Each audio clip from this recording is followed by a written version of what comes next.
appreciate you being here. Late last night and early today, at my direction, the United States Armed Forces conducted an extraordinary military operation in the capital of Venezuela. Overwhelming American military power, air, land, and sea, was used to launch a spectacular assault.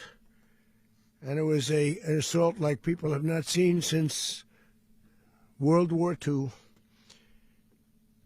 It was a force against a heavily fortified military fortress in the heart of Caracas to bring outlaw dictator Nicolas Maduro to justice. This was one of the most stunning, effective, and powerful displays of American military might and competence in American history. And if you think about it, we've done some other good ones, like the attack on Soleimani, the attack on al-Baghdadi, and the obliteration and decimation of the Iran nuclear sites just recently in an operation known as Midnight Hammer, all perfectly executed and done. No nation in the world could achieve what America achieved yesterday, or frankly, in just a short period of time.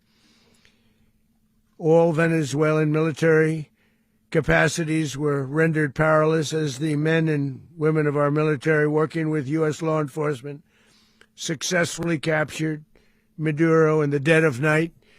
It was dark.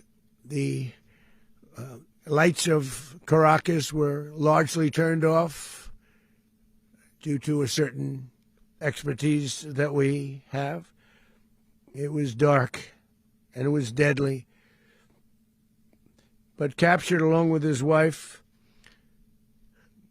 Celia Flores, both of whom now face American justice. Maduro and Flores have been indicted in the Southern District of New York, Jay Clayton, for their campaign of deadly narco-terrorism against the United States and its citizens. I want to thank the men and women of our military who achieved such an extraordinary success overnight with breathtaking speed, power, precision, and competence. You rarely see anything like it. You've seen some raids in this country that didn't go so well. They were an embarrassment. If you look back to Afghanistan, or if you look back to the Jimmy Carter days, they were different days. We're a respected country again, maybe like never before. These highly trained warriors, operating in collaboration with U.S. law enforcement, caught them in a very ready position. They were waiting for us. They knew we had many ships out in the sea, just sort of waiting. They knew we were coming. So they were in what's called a ready position. But they were completely overwhelmed and very quickly incapacitated. If you would have seen what I saw last night, you would have been very impressed. I'm not sure that you'll ever get to see it, but it was an incredible thing to see. Not a single American service member was killed, and not a single piece of American equipment was lost. We had many helicopters, many planes, many people involved in that fight. But think of that, not one piece of military equipment was lost, not one service member was, more importantly, killed. The United States military is the strongest and most fearsome military on the planet, by far. With capabilities and skills our enemies can scarcely begin to imagine. We have the best equipment anywhere in the world. There's no equipment like what we have, and you see that even if you just look at the boats. We've knocked out 97% of the drugs coming in by sea. 90%. Each boat kills on average, 25,000 people. We knocked out 97%. And those drugs mostly come from a place called Venezuela. We're going to run the country until such time as we can do a safe, proper, and judicious transition. So we don't want to be involved with having somebody else get in, and we have the same situation that we had for the last long period of years. So we are going to run the country until such time as we can do a safe, proper, and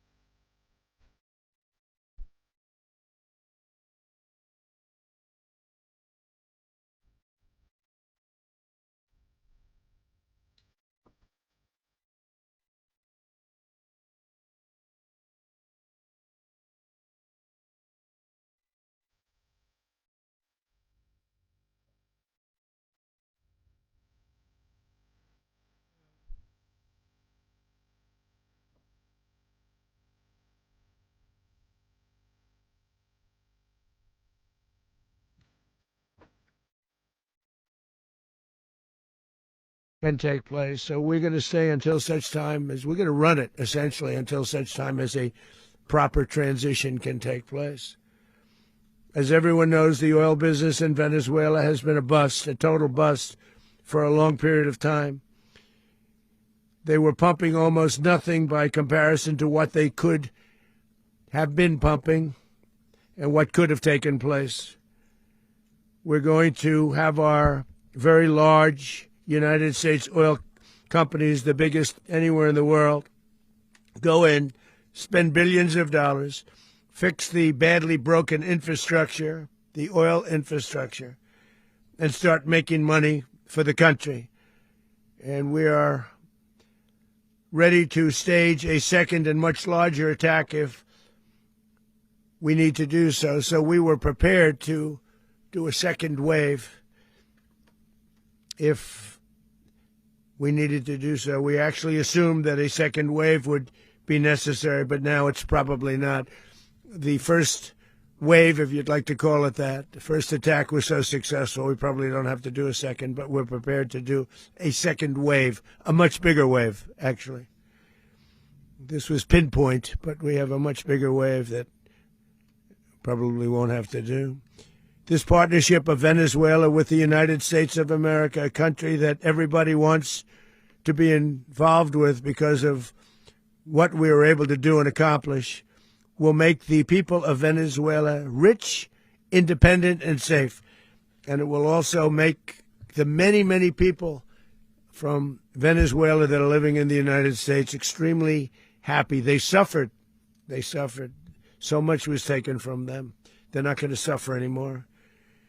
The illegitimate dictator Maduro was the kingpin of a vast criminal network responsible for trafficking colossal amounts of deadly and illicit drugs into the United States. As alleged in the indictment, he personally oversaw the vicious cartel known as Cartel de las Solas, which flooded our nation with lethal poison, responsible for the deaths of countless Americans, the many, many Americans. Hundreds of thousands over the years of Americans died because of him. Maduro and his wife will soon face the full might of American justice and stand trial on American soil. Right now, they're on a ship they'll be heading to, ultimately, New York, and then a decision will be made, I assume, between New York and Miami or Florida. But we have people where the overwhelming evidence of their crimes will be presented in a court of law. And I've seen it. I've seen what we have. It's both horrible and breathtaking that something like this could have been allowed to take place. For many years after his term as president of Venezuela expired, Maduro remained in power and waged a ceaseless campaign of violence, terror, and subversion against the United States of America, threatening not only our people, but the stability of the entire region. And you all saw it. In addition to trafficking gigantic amounts of illegal drugs that inflicted untold suffering and human destruction all over the country, all over, in particular the United States. Maduro sent savage and murderous gangs, including the bloodthirsty prison gang, Tren de Aragua, to terrorize American communities nationwide, and he did indeed. They were in Colorado. They took over apartment complexes. They cut the fingers off people if they called police. They were brutal, but they're not so brutal now. And I just have to congratulate our military, Pete and everybody, and our National Guard, because the job that they've done, whether it's in Washington, D.C., where we have a totally safe city, where it was one of the most unsafe cities anywhere in the world, frankly, and now we have no crime in Washington, D.C. We haven't had a killing. We had the terrorist attack a few weeks ago, a little bit of a different kind of a threat, but we haven't had a killing in a long period of time, 6-7 months. We used to have two, on average, 2 a week in Washington, our capital. We don't have that anymore. The restaurants are opening. Everyone's happy. They're going, they're walking their daughters, they're walking their children, their wives. They walk to restaurants. Restaurants are opening all over Washington, D.C. So I want to thank the National Guard. I want to thank our military. And I want to thank law enforcement. It's been amazing. And they should do it with more cities. We're doing it, as you know, and we're doing it in Memphis, Tennessee right now, and crime is down. We've just sort of started a few weeks ago, but crime is down now 77%. And the governor of Louisiana called, great person, and he wanted us to help him, as you know, in a certain very nice part of Louisiana. And we have done that. And it was a rough section, and we have crime down. I understand it's down to almost nothing already after 2.5 weeks. New Orleans, it's down to almost nothing, and we've only been there for 2.5 weeks. Can't imagine why governors wouldn't want us to help. We also helped, as you know, in Chicago, and crime went down a little bit there. We did a very small help because we had no working ability with the governor. The governor was a disaster, and the mayor was a disaster, but it knocked down crime. But we're pulling out of there. When they need us, we'll know. You'll know. You'll be writing about it. And likewise, Los Angeles, where we saved Los Angeles early on, where the head of the police department made a statement that if the federal government didn't come in, we would have lost Los Angeles. That's long after the fires. That's when they had the riots in Los Angeles. We did a great job. Got no credit for it whatsoever, but that's okay. It doesn't matter. We don't need the credit. But we'll be pulling out when they need us. They'll call, or we'll go back if we have to. We'll go back. But we did a great job in various cities. But the place that we're very proud of is Washington, D.C., because it's our nation's capital. We took it from being a crime-ridden mess to being one of the safest cities in the country. But the gangs that they sent raped, tortured, and murdered American women and children. They were in all of the cities I mentioned, Tren de Aragua. And they were sent by Maduro to terrorize our people, and now Maduro will never again be able to threaten an American citizen or anybody from Venezuela. There will no longer be threats. For years I've highlighted the stories of those innocent Americans whose lives were so heartlessly robbed by this Venezuelan terrorist organization. Really one of the worst. One of the worst, they say the worst. Americans like 12-year-old Jocelyn Nungari from Houston. Beautiful Jocelyn Nungari, what happened to her?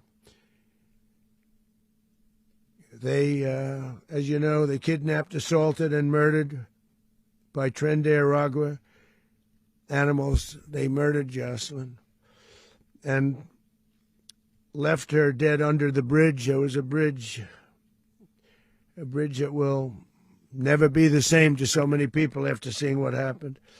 As I've said many times, the Maduro regime emptied out their prisons, sent their worst and most violent monsters into the United States to steal American lives. And they came from mental institutions and insane asylums. They came from prisons and jails. The reason I say both, they sound similar. Actually, prisons a little bit more hostile, a little bit tougher. A mental institution isn't as tough as an insane asylum, but we got them both. They sent from their mental institutions. They sent from their jails, prisons. They were drug dealers. They were drug kingpins. They sent everybody bad into the United States, but no longer. And we have now a border where nobody gets through. In addition, Venezuela unilaterally seized and stole American oil, American assets, and American platforms, costing us billions and billions of dollars. They did this a while ago, but we never had a president that did anything about it. They took all of our property. It was our property. We built it. And we never had a president that decided to do anything about it. Instead, they fought wars that were 10,000 miles away. We built Venezuela oil industry with American talent, drive, and skill, and the socialist regime stole it from us during those previous administrations, and they stole it through force. This constituted one of the largest thefts of American property in the history of our country. Considered the largest theft of property in the history of our country.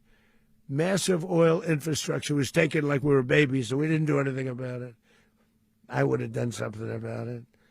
America will never allow foreign powers to rob our people or drive us back into and out of our own hemisphere. That's what they did. Furthermore, under the now deposed dictator Maduro, Venezuela was increasingly hosting foreign adversaries in our region and acquiring menacing offensive weapons that could threaten U.S. interests and lives. And they used those weapons last night. Potentially in league with the cartels operating along our border. All of these actions were in gross violation of the core principles of American foreign policy, dating back more than 2 centuries, and not anymore. All the way back, it dated to the Monroe Doctrines, and the Monroe Doctrine is a big deal, but we've superseded it by a lot, by a real lot. They now call it the Donroe Document. I don't know. It's Monroe Doctrine. We sort of forgot about it. It was very important, but we forgot about it. We don't forget about it anymore. Under our new national security strategy, American dominance in the Western Hemisphere will never be questioned again. Won't happen. So just in concluding, for decades, other administrations have neglected or even contributed to these growing security threats in the Western Hemisphere. Under the Trump administration, we are reasserting American power in a very powerful way in our home region. And our home region is very different than it was just a short while ago. The future will be, and we did this in my first term. We had great dominance in my first term, and we have far greater dominance right now. Everyone's coming back to us. The future will be determined by the ability to protect commerce and territory and resources that are core to national security. These are core to our national security. Just like tariffs are, they've made our country rich, and they've made our national security stronger than ever before. But these are the iron laws that have always determined global power, and we're going to keep it that way. We will secure our borders. We will stop the terrorists. We will crash the cartels, and we will defend our citizens against all threats, foreign and domestic. Other presidents may have lacked the courage or whatever to defend America, but I will never allow terrorists and criminals to operate with impunity against the United States. This extremely successful operation should serve as warning to anyone who would threaten American sovereignty or endanger American lives. Very importantly, the embargo on all Venezuelan oil remains in full effect. The American Armada remains poised in position, and the United States retains all military options until United States demands have been fully met and fully satisfied. All political and military figures in Venezuela should understand what happened to Maduro can happen to them, and it will happen to them if they aren't just fair, even to their people. The dictator and terrorist, Maduro, is finally gone in Venezuela. People are free. They're free again. It's been a long time for them, but they're free. America is a safer nation. This morning, it's a prouder nation this morning because it didn't allow this horrible person and this country that was doing very bad things to us. It didn't allow it to happen.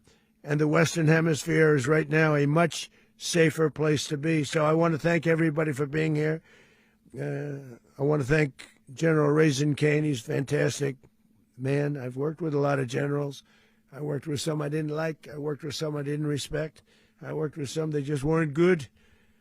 But this guy is fantastic. I watched last night one of the most precise attacks on sovereignty. I mean, it was an attack for justice. And I'm very proud of him, and I'm very proud of our Secretary of War, Pete Hegseth, who I'm going to ask to say a few words. Thank you very much.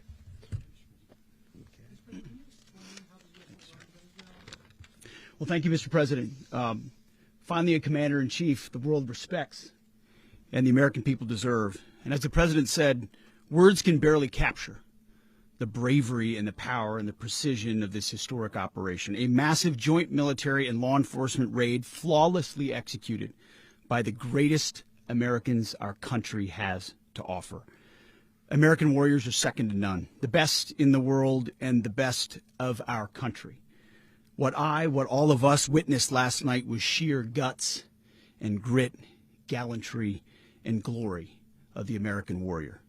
I'm simply humbled by such men. And I tip my hat to our chairman, Dan Raisin Kane, and all those Americans who stood watch last night. Our warriors are the elite of America, and again, President Trump has your back.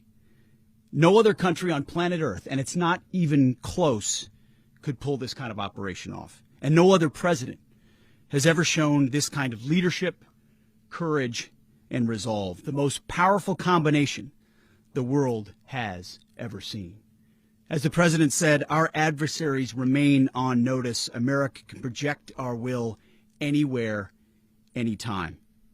The coordination, the stealth, the lethality, the precision, the very long arm of American justice, all on full display in the middle of the night.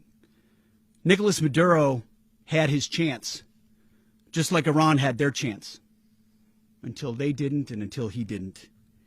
He effed around, and he found out. President Trump is deadly serious about stopping the flow of gangs and violence to our country. Deadly serious about stopping the flow of drugs and poison to our people. Deadly serious about getting back the oil that was stolen from us. And deadly serious about reestablishing American deterrence and dominance in the Western Hemisphere. This is about the safety, security, freedom, and prosperity of the American people. This is America first. This is peace through strength. And the United States War Department is proud to help deliver it. Welcome to 2026. And under President Trump, America is back. I'd like to welcome now our chairman, Chairman Raisin Kane, to give a few more details about the operation. Mr. Chairman. Thank you, Mr. Secretary. Thank you, Mr. President, and good morning. Last night, on the order of the President of the United States and in support of a request from the Department of Justice, as the President said, the United States military conducted an apprehension mission in Caracas, Venezuela, to bring to justice two indicted persons, Nicolas and Cecilia Maduro. This operation, known as Operation Absolute Resolve, was discreet, precise, and conducted during the darkest hours of January 2nd and was the culmination of months of planning and rehearsal, an operation that, frankly, only the United States military could undertake. What I'd like to do this morning is talk to you through some of the preparation and the details without compromising any of our tactics, techniques, and procedures. There is always a chance that we'll be tasked to do this type of mission again. Our interagency work began months ago and built on decades of experience of integrating complex air, ground, space, and maritime operations. While the past 2 decades have honed the skills of our special operations forces, this particular mission required every component of our joint force, with soldiers, sailors, airmen, Marines, and Guardians working in unison with our intelligence agency partners and law enforcement teammates in an unprecedented operation. We leveraged our unmatched intelligence capabilities and our years of experience in hunting terrorists, and we could not have done this mission without the incredible work by various intelligence agencies, including the CIA, NSA, and NGA. We watched, we waited, we prepared, we remained patient and professional. This mission was meticulously planned, drawing lessons from decades of missions over the last many years, many missions over these last many years. This was an audacious operation that only the United States could do. It required the utmost of precision and integration within our joint force. And the word integration does not explain the sheer complexity of such a mission. An extraction so precise it involved more than 150 aircraft launching across the Western Hemisphere in close coordination, all coming together in time and place to layer effects for a single purpose: to get an interdiction force into downtown Caracas while maintaining the element of tactical surprise. Failure of one component of this well-oiled machine would have endangered the entire mission, and failure is never an option for America's joint force.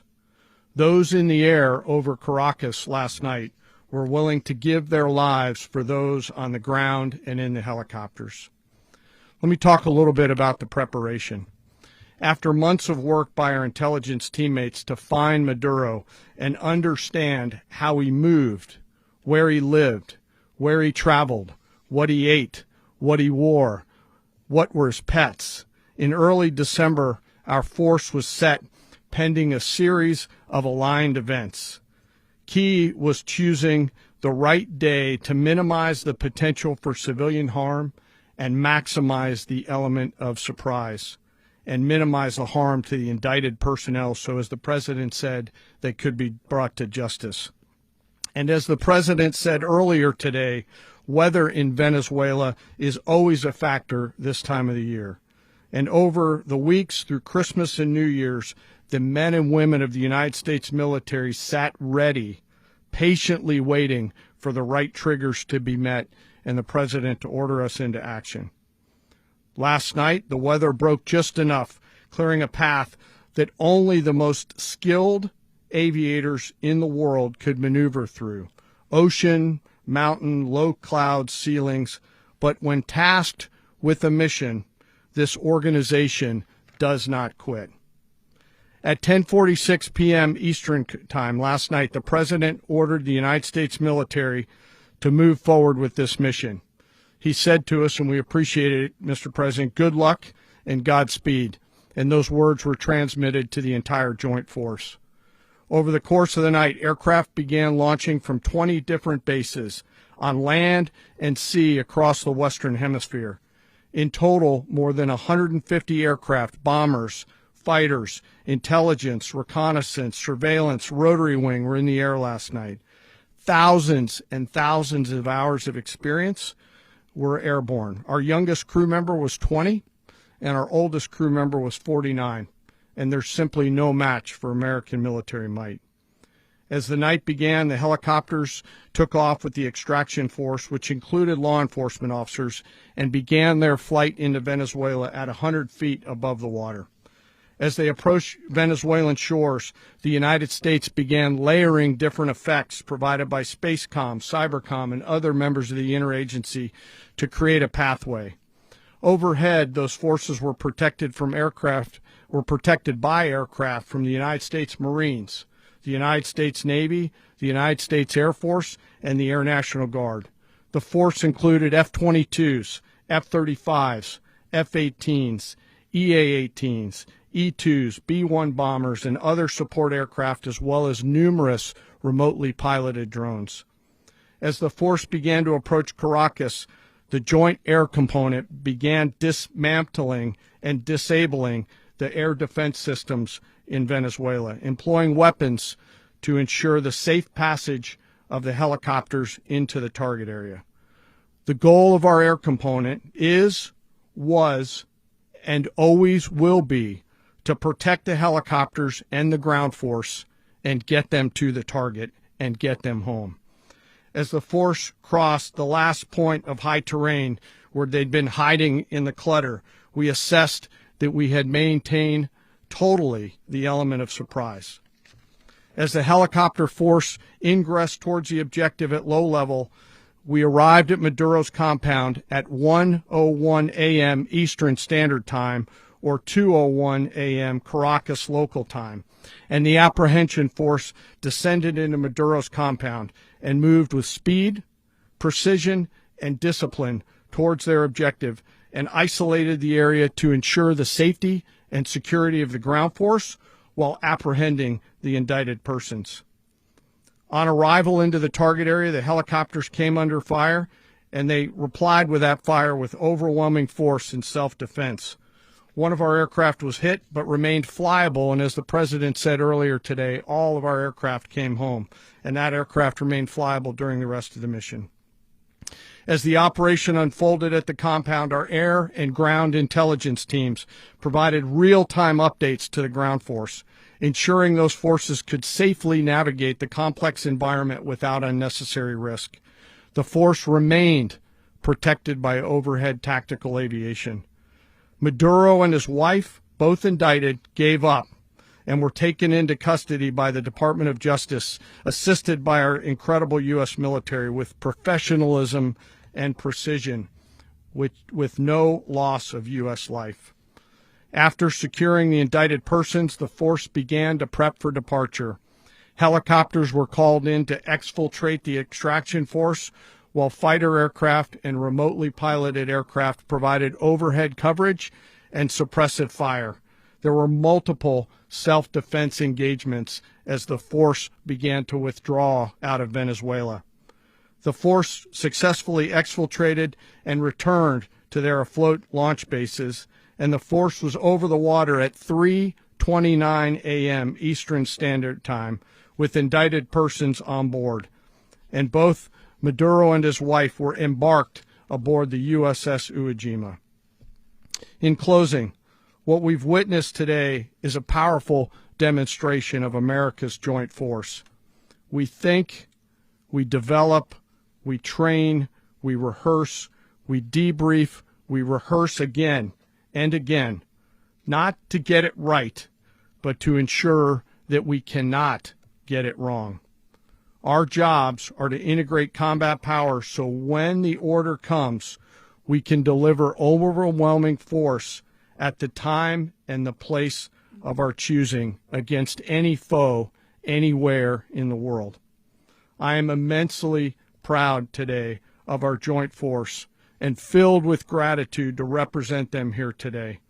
There is simply no mission too difficult for these incredible professionals and the families that stand by them and support them. As we stand here this morning, our forces remain in the region at a high state of readiness, prepared to project power, defend themselves, and our interests in the region.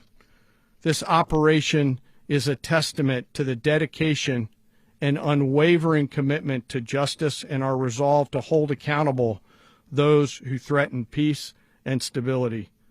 In closing, I want to express my heartfelt gratitude to the brave men and women who executed this mission. Their courage and tireless commitment to our nation are what makes us strong. Thank you, Mr. Secretary, and thank you, Mr. President. Well, I don't have much to add to what you've heard now, other than the following points. Nicolas Maduro was indicted in 2020 in the United States. He is not the legitimate president of Venezuela. That's not just us saying it. The first Trump administration, the Biden administration, the second Trump administration, none of those three recognized him. He's not recognized by the European Union and multiple countries around the world. He is a fugitive of American justice with a $50 million reward which I guess we saved $50 million. And Make sure. yeah, exactly. But Don't let anybody claim it. Nobody deserves it but us. But I want to be clear about one thing. Nicolas Maduro had multiple opportunities to avoid this. He was provided multiple very, very, very generous offers and chose instead to act like a wild man, chose instead to play around. And the result is what we saw tonight. The other message here is the following. You have a guy, like many people around the world, they like to play games. You have a guy who decides he's going to invite Iran into his country, is going to, do the confiscation of American oil companies, is going to flood our country with gang members, is going to take Americans prisoner and try to hold them for hostage and trade them like he was able to do with the Biden administration. Basically likes to play games all this time and thinks nothing's going to happen. And I hope what people now understand is that we have a president. The 47th president of the United States is not a game player. When he tells you that he's going to do something, when tells you he's going to address a problem, he means it. He actions it. I can tell you, I've watched this process now for 14, 15 years, been around it. Everybody talks. I'm going to do this. I'm going to do that. When I get there, we're going to do this. We're going to take. This is a president of action. Like, I don't understand yet how they haven't figured this out. And now, if you don't know, now you know. Because this is the way it's going to play out. And I think people need to understand that this is not a president that just talks and does letters and press conferences. And, if he says he's serious about something, he means it. And this is something that was a direct threat to the national interest of the United States, and the president addressed it. There's a president of peace, by the way. I told you what I just said earlier. This guy had multiple opportunities to find his way somewhere else and figure out another. He could have been living somewhere else right now very happy, but instead he wanted to play big boy. And so now, he's got other sets of problems on his hands. And but I think that the message here should be for the world. Look, the president doesn't go out looking for people to pick fights with. He's not generally wants to get along with everybody. We'll talk and meet with anybody, but don't play games. Don't play games with this president's in office, because it's not going to turn out well. And so I hope that I guess that lesson was learned last night, and we hope it'll be instructive moving forward. Is that a message for Cuba, Mr. President?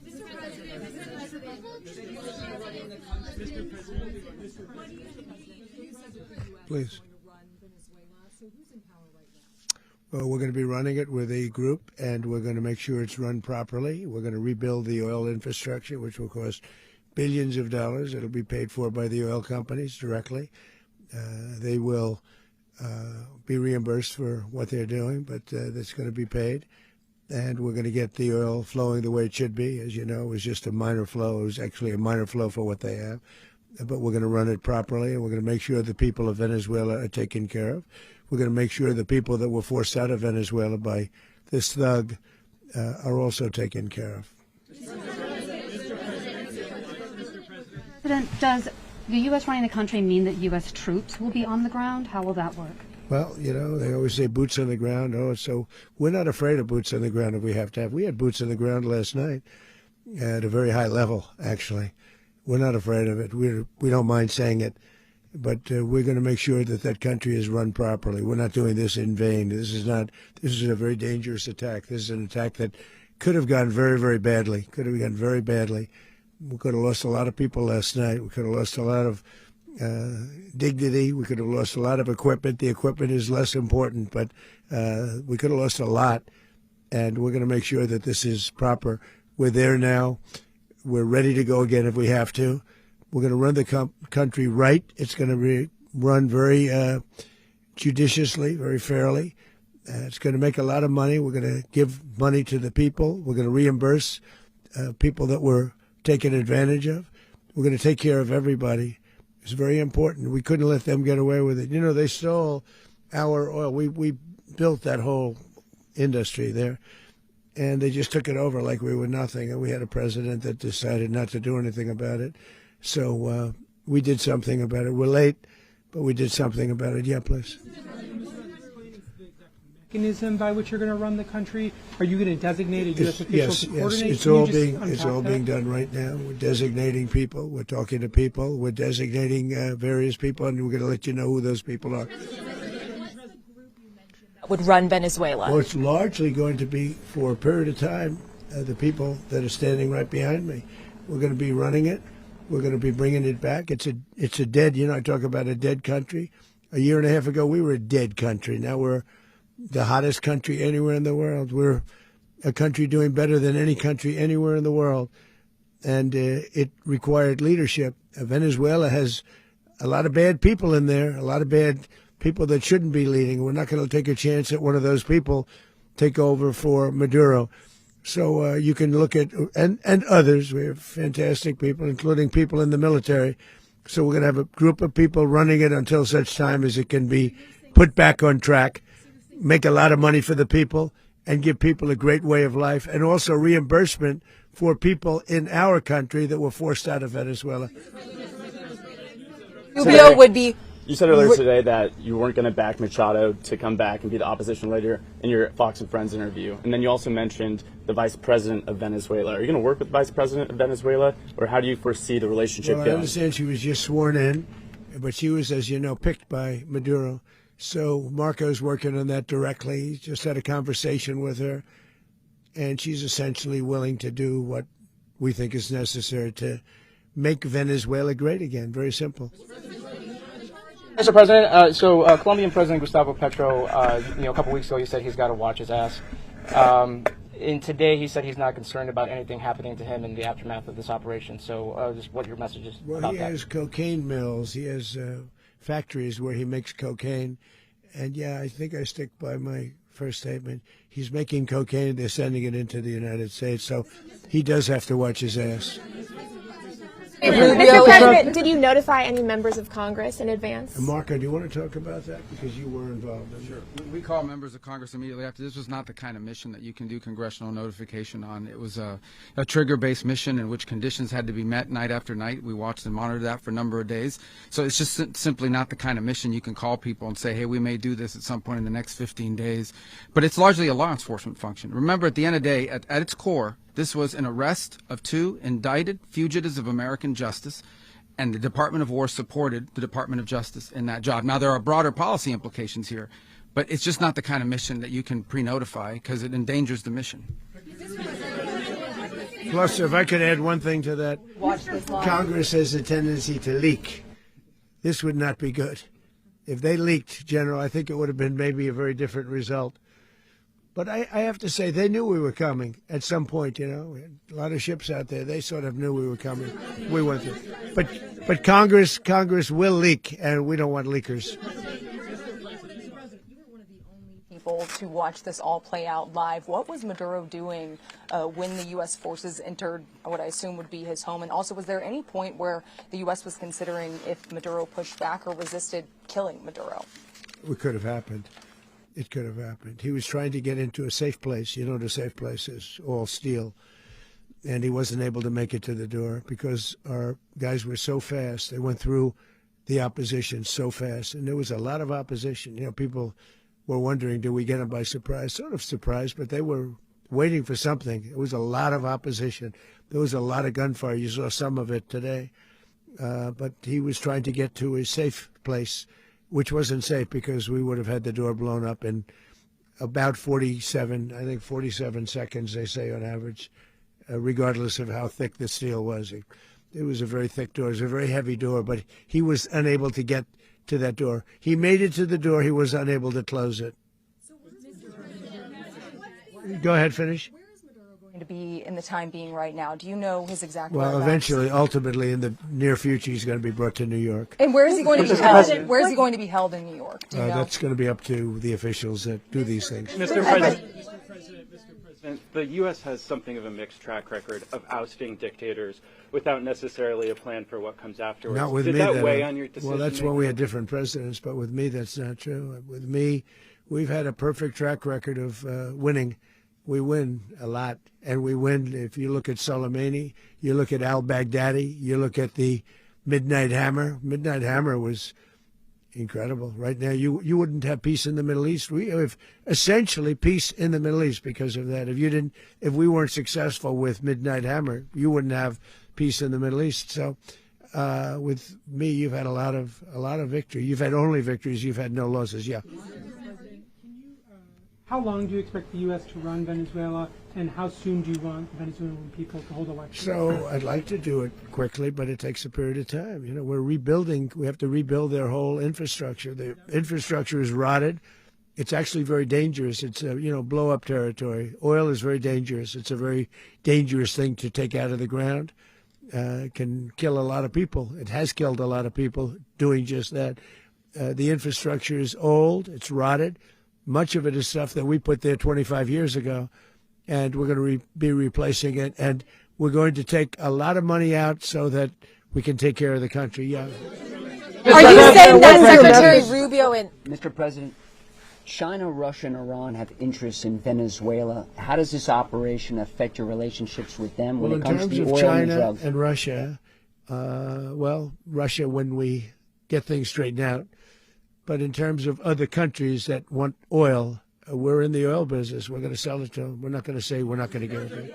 In other words, we'll be selling oil probably in much larger doses because they couldn't produce very much because their infrastructure was so bad. So we'll be selling large amounts of oil to other countries, many of whom are using it now, but I would say many more will come. Are you saying, Mr. President, are you saying that, Mr. President, are you saying that, Mr. President, thank you. What is your message to the people of Venezuela today? Of course, the civilian population specifically, they have a lot of questions. What is your message to the people of Venezuela? That you're going to have peace, justice. You're going to have some of the riches that you should have had for a long period of time. It was stolen from you. But you're going to have peace and you're going to have safety. You're going to have justice. You're going to have a country. You're going to have a real country. You're going to have potentially a great country. You know, if you go back 20 years, maybe even a little longer ago, that was a great country. And they destroyed it. Remember I said that if we lose this election, the United States will be Venezuela on steroids. That's what would have happened. Had we lost the election, the 2024 election, we suffered so badly. When you look at the border from 2020, what they did, what Joe Biden administration did to our country should never be forgotten. But if we had to go through another year of that, we would be exactly where Venezuela was in terms. I used to say, if they win, we're going to be Venezuela on steroids, and that's what would have happened. President, thank you. Are you saying that Secretary Hegseth and Rubio are going to be running Venezuela, and will you be sending in U.S. military They're troops going to to be a provide? team that's working with the people of Venezuela to make sure that we have Venezuela right. Because for us to just leave, who's going to take over? I mean, there is nobody to take over. You have a vice president who's been appointed by Maduro. And right now she's the vice president, and she's, I guess, the president. She was sworn in as president just a little while ago. She had a long conversation with Marco, and she said, we'll do whatever you need. I think she was quite gracious, but she really doesn't have a choice. We're going to have this done right. We're not going to just do this with Maduro, then leave like everybody else, leave and say, let it go to hell. If we just left, it has zero chance of ever coming back. We'll run it properly. We'll run it professionally. We'll have the greatest oil companies in the world go in and invest billions and billions of dollars and take out money, use that money in Venezuela. And the biggest beneficiary are going to be the people of Venezuela. And also, I can't stress this strongly enough, the people that got thrown out of Venezuela that are now in the United States. And frankly, some want to stay and some probably want to go back. Yeah.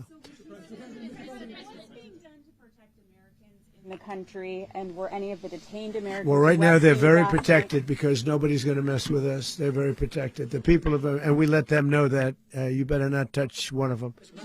Are you concerned that bad elements of the Maduro regime will remain in place? Well, we know who they are. We're on them, and they're acting much differently now than they would have acted 2 days ago. Okay, wait, behind you, please. Mr. President, why is running a country in South America America first?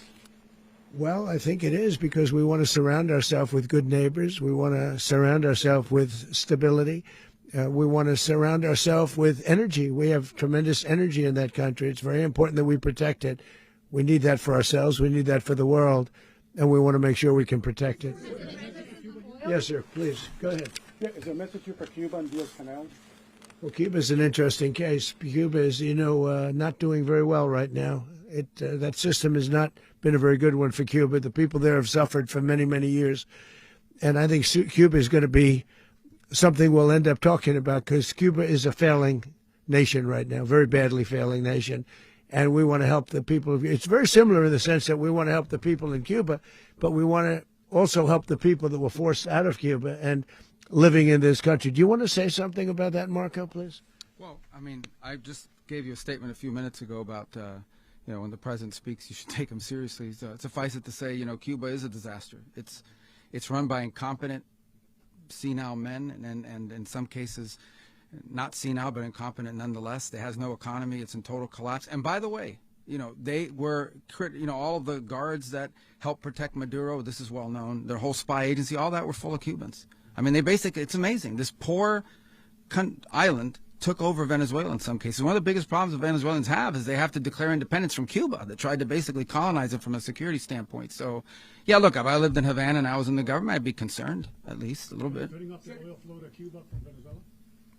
Well, the president already announced a week ago that anything that's sanctioned, it's sanctioned oil, it's not going to be allowed to get there. So that's a pre-existing. The answer is yes. Yes.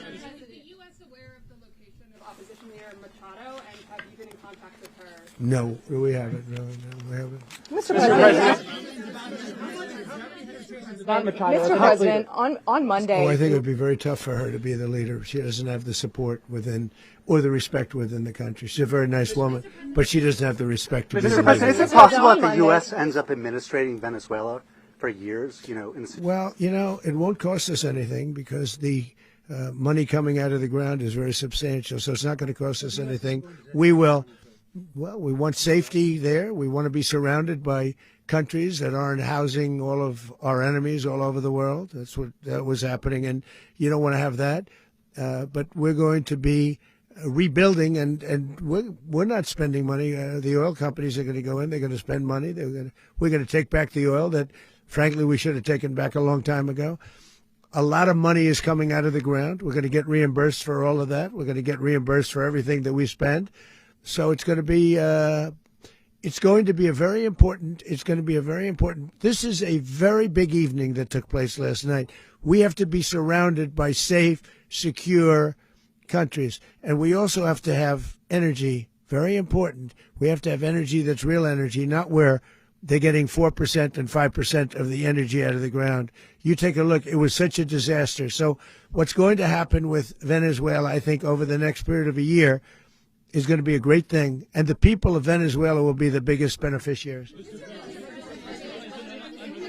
send in the U.S. military. Mr. President, thank you. What did you last speak to Maduro about when you spoke? And is the Well, US I don't want to get war into with the Venezuela? conversations, but I did have conversations with him, and I said, you got to surrender. And I actually thought he was pretty close to doing so, but now he wished he did, yeah. You said that Maduro is responsible for drug trafficking. You recently pardoned the former president of Honduras, who was convicted of many drug trafficking. Can you explain how these two situations are different? And would you ever pardon Maduro? I endorsed, as you know, the winning president, the man who won in Honduras. I endorsed the man who won in Chile. I endorsed the man who won in Argentina. And we are doing very well with that whole group. What the man that I pardoned was, if you could equate it to us, he was treated like the Biden administration treated a man named Trump. That didn't work out too well for them. This was a man who was persecuted very unfairly. He was the head of the country. He was persecuted very unfairly. And there are a number of them. And we felt that it was a very unfair situation that happened to him. He's also a party member of the man who won. So obviously the people liked what I did. And one of the reasons that was done is because of the fact that the party in power felt very strongly that that man was treated very badly. I studied it very quickly, and then I studied it in great detail. I went to a lot of the people standing behind me, and they felt that that man was persecuted and treated very badly. That's why I gave him a pardon. You referenced boots on the ground earlier. Can you just sort of button this up? Do you envision the U.S. military having a presence in Venezuela as the U.S. runs that country? No, we're going to have a presence in Venezuela as it pertains to oil, because we have to have, we're sending our expertise in. So you may need something, not very much. But no, we're going to be taking out a tremendous amount of wealth out of the ground. And that wealth is going to the people of Venezuela and people from outside of Venezuela that used to be in Venezuela. And it goes also to the United States of America in the form of reimbursement for the damages caused us by that country. So I want to thank you all very much. Thank you. Do you have one? Yes, please. You were so nice before. I'm going to give you the final question. Go Thank ahead. you, Mr. Unless President. it's a bad question, in It's which about case I'll Putin. go one word. It's about who? It's about Putin, if you want. About Putin. Well, that's always nice You had to a talk phone, about Putin. You had a phone call with him Yeah. on Monday. Did he talk at all about Maduro? Did y'all talk about this? No, we didn't. And We then- never spoke about Maduro. Are you mad at him right now? I mean, there's this I'm not intelligence. thrilled with Putin. I'm not thrilled with Putin. He's killing too many people. I thought that would be so. I settled 8 1/4 war. You know what the 1/4 was? Thailand and Cambodia. I did it again. They broke out, and I did it in about 5 hours, and I settled it. I'm giving myself 1/4, so I'm up to now 8 1/4. In other words, I settled the war, but then they broke out. They had a pretty bad breakout over the last 4 days. I got them to go back to peace, so I only give 1/4. I thought the easiest one would be, one of the easier ones would be Russia, Ukraine. It's not, and they both have done some pretty bad things. And look, that's Biden's war. That's not my war. But I want to stop the lives. Did you see where last month 30,000? It was 27,000 the month before. 30,000, mostly soldiers, were killed this last month. 30,000. I want to stop that. You know, I got NATO to pay 5% instead of the 2% that they weren't paying. They weren't paying 2, now they pay 5. And we send them a lot of munitions. We send them a lot of things, missiles and various other things, a lot. And they pay. The United States is not losing money. We're probably making money on that. It's the last thing I care about. I just want to stop all those people. We're losing 25, 30,000 human beings that come from 2 places that are very far away. But if I can stop, because it's something I've been pretty good at doing, deals, I guess. It's all a deal. Life is a big deal. But if I can stop that war and stop 30,000 young people, in addition to the fact that people are being killed in Kiev, people are being killed in other cities throughout, a much smaller number, but they're being killed, viciously killed. So I'm not happy about it. I thought that would be something that would get solved. We have Mr. Witkoff here. I think that we're making progress, but that's a war that should have never happened. If I were president, it would have never happened. Putin says it. Everybody says it. If I were president, that would have never happened. But I inherited that war. That was Joe Biden, Zelensky, and Putin. I came into the situation, and it's a mess. And I will say this. I watched an operation last night that was so precise, that was so brilliant. I mean, it was incredible. If we had our people, like this general and our people involved, that war would not have gone on very long, that I can tell you. That war, to use an old term, that war has become a bloodbath, and we want it to get stopped. Thank you very much, everybody.